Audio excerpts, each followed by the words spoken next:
வணக்கம் நண்பா, welcome to VJSK films. இன்னைக்கு வீடியோ பார்க்க போகிறோம்னா, நம்ம பாபு விஜய் டேரக்டரில் நம்ம ஜெய் ஆக்டிங்கில் அப்கம் ரிலீஸ் ஆகக்கூடிய ஒரு தமிழ் திரைப்படம் தான் சட்டென்று மாறுது வானிலை. இதை பாருங்க, எதிர்பார்ப்பு ஃபேன்ஸ் மத்தியில் இருக்கு சொல்லலாம். இந்த படத்துக்கான ஸ்டார் காஸ்ட் பார்த்தீங்கன்னா நம்ம ஜெய், மீனாட்சி கோவிந்தராஜன், யோகி பாபு, கதிர், கருடாராம், ஸ்ரீமன் மற்றும் பல தமிழ் ஸ்டார் காஸ்ட் இந்த பாடத்தில் இருக்காங்க.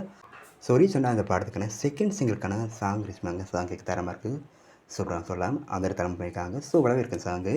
ஸோ கேட்டுன்னு பார்ப்போம் இந்த படம் எந்த ஒருத்தா பண்ண போகிறாங்கன்னு. அண்ட் படத்துக்கான ரிலீஸ் டேட் பார்த்தீங்கன்னா அப்படியே கிடச்சதும் நம்ம சேனல் கன்ஃபார்ம் அப்டேட் பண்ணுறேன்.